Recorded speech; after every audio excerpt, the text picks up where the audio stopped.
ಆತ್ಮೀಯ H16 news ಅರ್ಥಾತ್ ಸೀತಾರಾಮ್ ನ್ಯೂಸದ ವೀಕ್ಷಕರೇ, ನಾನು ನಿಮ್ಮವ ಎಂ ಆಯುಧ ಮಲ್ಲಪ್ಪ ಜೊತೆವರು. ತಾವು ಈಗ ಸುದ್ದಿಗಳ ಲೋಕಕ್ಕೆ ಎಂಟ್ರಿ ಹೊಡಿತಾ ಇದ್ದೀರಿ. ಈ ಸುದ್ದಿಗಳನ್ನು ಪ್ರತಿಯೊಂದು ನೋಡೋ ಜೊತೆಗೆ ನಿಮ್ಮ ಅಭಿಪ್ರಾಯಗಳನ್ನು ಹೊಸ್ತಾ ಇರಿ. ಯಾಕಂದರೆ ಈ ಸುದ್ದಿಗಳು ನಿಮಗಾಗಿ, ನಿಮ್ಮ ಬದುಕಿಗಾಗಿ, ನಿಮ್ಮ ವೈಚಾರಿಕೆಗಾಗಿ, ನಿಮ್ಮ ತಿಳುವಳಿಕೆಗಾಗಿಯೂ ನಿಮಗೂ ಗೊತ್ತು. ಜೊತೆಗೆ ನಮಗೂ ನಿಮ್ಮೊಂದಿಗೆ ಇದೊಂದು ಮಾತಾಡುವಂಥ ಜೊತೆಗೆ ಸುದ್ದಿಗಳನ್ನು ಬಿಡುವಂಥ ಕೆಲಸ. ಈ ಕೆಲಸದಲ್ಲಿ ನಾವು ನಿಮ್ಮೊಂದಿಗಿದ್ದೀವಿ ಅಂತ ಹೇಳ್ತಾ ನೋಡ್ತಾ ಇರಿ ಸುದ್ದಿಗಳನ್ನು.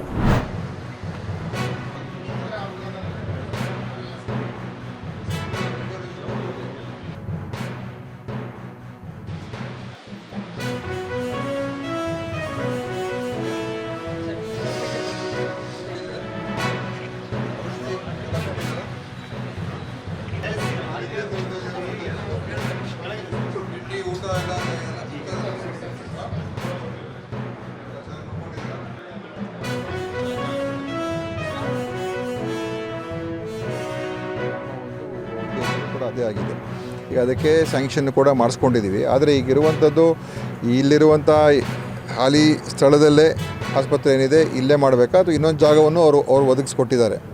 ಇಲ್ಲಿಂದ ಒಂದು 3 ಕಿಲೋಮೀಟ್ರ್ ಹಾನಗಲ್ ಅಲ್ಲೂ ಒಂದು 5-6 ಎಕರೆ ಜಾಗವನ್ನು ಅವರು ನಿಗದಿ ಮಾಡಿಸಿ ಅಲ್ಲೂ ಕೂಡ ನಮ್ಮ ಆಸ್ಪತ್ರೆಗೆ ಅಂತಲೇ ರಿಸರ್ವ್ ಮಾಡಿ ಇಟ್ಟಿದ್ದಾರೆ. ಸೊ ಅದು ಭಾಳ ಒಳ್ಳೆಯ ಒಂದು ಕ್ರಮನೇ.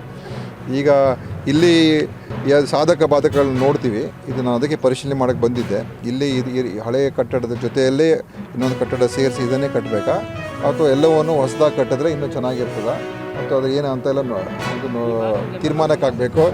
ಆದ್ದರಿಂದ ಅದನ್ನು ಒಂದು ತೀರ್ಮಾನ ಸದ್ಯದಲ್ಲೇ ಮಾಡ್ತೀವಿ ಈಗ, ಆಯಿತಾ. ಆದರೆ ಒಳ್ಳೆಯ ಒಂದು ಆಸ್ಪತ್ರೆ ಒಂದು ಖಂಡಿತ ಬಂದೇ ಬರ್ತದೆ ಮತ್ತು ಈ ಒಂದು ಭಾಗದಲ್ಲಿ ಒಂದು ಅತ್ಯಂತ ಉತ್ತಮ ಆರೋಗ್ಯ ಸೇವೆ ನೀಡತಕ್ಕಂಥ ಒಂದು ವ್ಯವಸ್ಥೆ ತೊಗೊಂಬರ್ತೀವಿ. ಪ್ರತಿಯೊಂದು ತಾಲೂಕು ಆಸ್ಪತ್ರೆಗೆ ನಾನು ಈಗ ಮುಂದಿನ ತಿಂಗಳಲ್ಲಿ ಒಂದು ಕೌನ್ಸಿಲಿಂಗ್ ಮುಖಾಂತರ ಮಾಡಿಸ್ತಾ ಇದ್ದೀವಿ. ಪ್ರತಿಯೊಂದು ತಾಲೂಕು ಆಸ್ಪತ್ರೆಯಲ್ಲಿ ಖಂಡಿತವಾಗಿಯೂ ಏನು ತ್ರಿವಳಿ ತಜ್ಞರು ಅಂದರೆ ನಮ್ಮ ಸ್ತ್ರೀರೋಗ ತಜ್ಞರು, ಮಕ್ಕಳ ತಜ್ಞರು ಮತ್ತು ಅರವಳಿಕೆ ತಜ್ಞರು ಕಡ್ಡಾಯವಾಗಿ ಇಬ್ಬರಿಬ್ಬರು ಇರಬೇಕು ಅಂತ ಮಾಡ್ತಾಯಿದ್ದೀನಿ.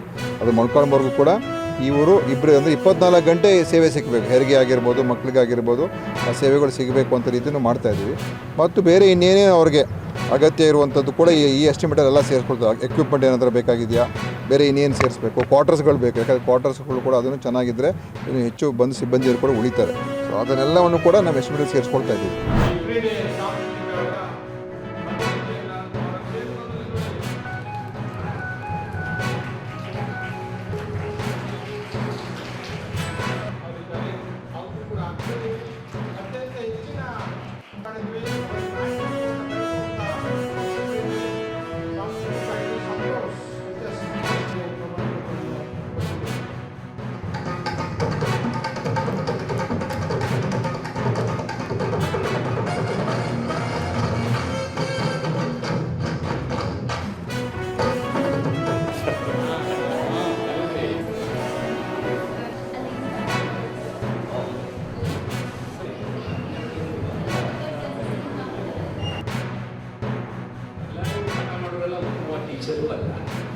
ಅಥವಾ ಪಾಠ ಮಾಡಿದ್ರು ದಟ್ರು ಅಲ್ಲ. ಬೇರೆ ಬೇರೆ ಕಾರಣಗಳಿಗೆ ಕೆಲವರು ಪಾಠ ಮಾಡ್ತಾರೆ, ಕೆಲವರು ಎಂಜಾಯ್ ಮಾಡ್ತಾರೆ, ಕೆಲವರು ತಾತ್ಸಾರದ ಪಾಠ ಮಾಡ್ತಾರೆ, ಕೆಲವರಿಗೆ ಏನೋ ಅವ್ರು ಕಷ್ಟ ಸುಖ ಹೇಳ್ಕೊಳ್ಳೋದ್ರಲ್ಲೇ ಮುಳುಗೋಗ್ಬಿಡ್ತಾರೆ. ಟೀಚರ್ ಅಂದ್ರೆ ಕ್ಲಾಸ್ ರೂಮ್ ಹೋದ್ಮೇಲೆ ನಾವೇಗೆ ನಿಮ್ಮನ್ನ ವಿದ್ಯಾರ್ಥಿ ದೇವರು ಅಂತೀವೋ, ನೀವು ಅಧ್ಯಾಪಕ ದೇವರನ್ನು ಕೈಗಿರ್ಬೇಕು. ಅದು ನಿಜವಾದಂತಹ ವೃತ್ತಿ. ಕೂಡ ರಾಜಕಾರಣದಿಂದ ಹಿಡಿದು ವಿದ್ಯಾರ್ಥಿಗಳಿಂದ ಹಿಡಿದು KS IAS ಆಫೀಸರ್ಗಳಿಂದ ಹಿಡಿದು ಎಲ್ಲ ಈಗ ಕುವೆಂಪು ಇನ್ನೊಂದು ಮೂಲೆಯಲ್ಲಿ ಕೂತ್ಕೊಂಡು ಇರ್ತಕ್ಕಂಥ ಒಬ್ಬ ವ್ಯಕ್ತಿ ಇಡೀ ಪ್ರಪಂಚದಲ್ಲಿ ಮಾಸ್ಟರ್ ಪಿ ಅನ್ಸ್ಕೊಂಡು. ಹಾಗಾಗಿ ಯಾರ್ಯಾರು ಎಲ್ಲೆಲ್ಲಿ ಬೆಳಿಬೇಕು, ಅದು ನಮ್ಮ ದೇಶದ ಮಣ್ಣು ಅಂತಕ್ಕಂಥದ್ದನ್ನು ನಾನು ಹೇಳಕ್ಕೆ ಇಷ್ಟಪಡ್ತೀನಿ.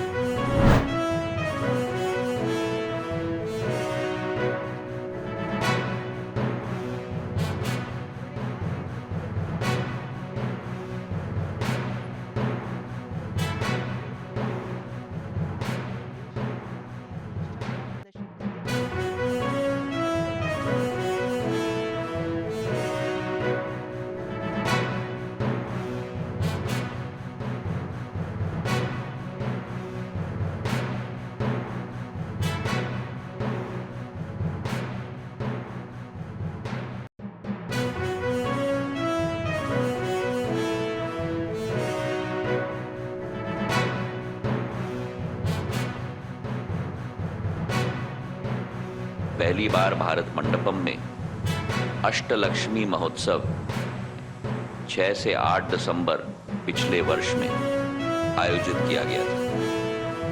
ये केवल एक सांस्कृतिक महोत्सव नहीं, ये केवल एक हस्तशिल्प का महोत्सव नहीं, लेकिन 8 राज्यों के क्षमतावान हमारे भाई बहनों को राष्ट्र और विश्व पटल पर निखारने की कोशिश थी।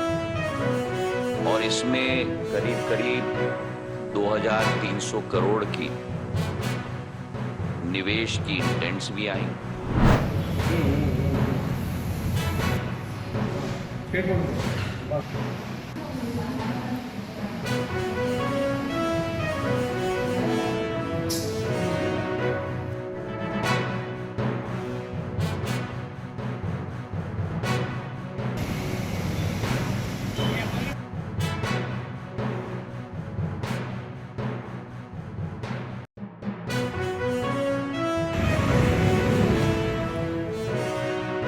ಅತ್ಯುತ್ತಮವಾಗಿ ಮೈಲೇಜ್ ಚೆನ್ನಾಗಿ ಕೊಡ್ತದೆ. ಒಂದ್ಸಲಿ ನಾವು ಚಾರ್ಜ್ ಮಾಡಿದ್ರೆ 160-170 ಕಿಲೋಮೀಟರ್ ಮೈಲೇಜ್ ಕೊಡುತ್ತೆ.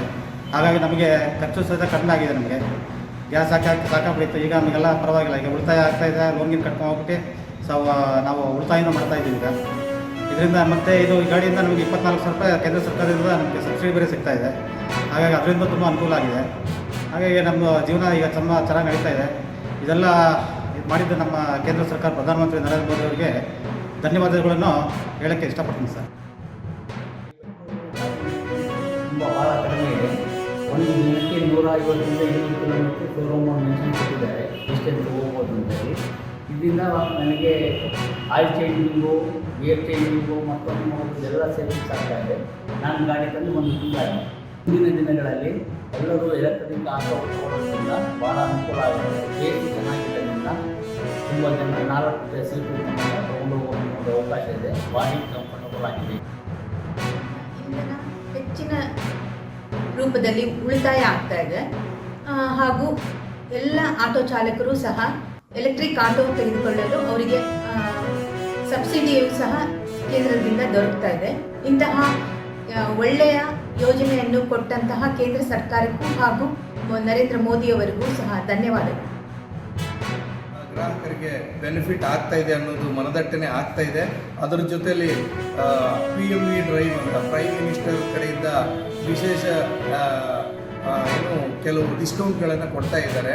ಅದನ್ನು ಕೂಡ ಜನರಿಗೆ ನಾವು ತಲುಪಿಸ್ತಾ ಇದ್ದೀವಿ. ಇದರಿಂದ ಪರ್ಚೇಸ್ ಮಾಡುವಂಥ ಯುವ ಪೀಳಿಗೆ ತುಂಬ ಖುಷಿಯಿಂದ ಮುಂದೆ ಬಂದು ಪರ್ಚೇಸ್ ಮಾಡ್ತಾ ಇದ್ದಾರೆ. ಇದಾಗಲೇ ನಾವು ಶಿವಮೊಗ್ಗ ಮತ್ತು ಚಿಕ್ಕಮಗಳೂರು ಜಿಲ್ಲೆಗಳಲ್ಲಿ 200ಕ್ಕೂ ಹೆಚ್ಚು ವಾಹನಗಳನ್ನು ನಾವು ಡೆಲಿವರಿ ಮಾಡಿದ್ದೇವೆ. ಆದ್ಮೇಲೆ ಎಲ್ಲ ಸುದ್ದಿಗಳನ್ನು ನೋಡಿದ್ರಲ್ಲ, ಏನು ಅನಿಸ್ತು ನಿಮಗೆ? ಇದರಲ್ಲೇ ನಿಮ್ಗೆ ಲೈಕ್ ಆಗಿರ್ಬೋದು, ಡಿಸ್ಲೈಕು ಆಗಿರ್ಬೋದು, ಕಾಮೆಂಟ್ ಬೇಡಪ್ಪ ಅಂತೂ ಅನಿಸಿರ್ಬೋದು, ಕಾಮೆಂಟ್ ಮಾಡಬೇಕಪ್ಪ ಅನಿಸಿರ್ಬೋದು, ಶೇರ್ ಮಾಡಬಾರ್ದಪ್ಪ ಅನಿಸಿರ್ಬೋದು, ಅದು ಮಾಡಬೇಕು ಅನಿಸಿರ್ಬೋದು. ಏನಾದರೂ ಆಗಲಿ ಶೇರ್ ಮಾಡ್ತಾಯಿರಿ, ಈ ನ್ಯೂಸ್ಗಳನ್ನ ಹಂಚ್ತಾ ಇರಿ, ಜೊತೆಗೆ ಇದಕ್ಕೆ ಸಬ್ಸ್ಕ್ರೈಬ್ ಆಗ್ತಾಯಿರಿ ಅಂತ ಹೇಳ್ತಾ H16 ನ್ಯೂಸ್ ಅರ್ಥಾತ್ ಹೇ ಸೀತಾರಾಮ್, ಇದು ಸತ್ಯದ ಕೈಗೆ ನಡಿ. ವಂದನೆಗಳು.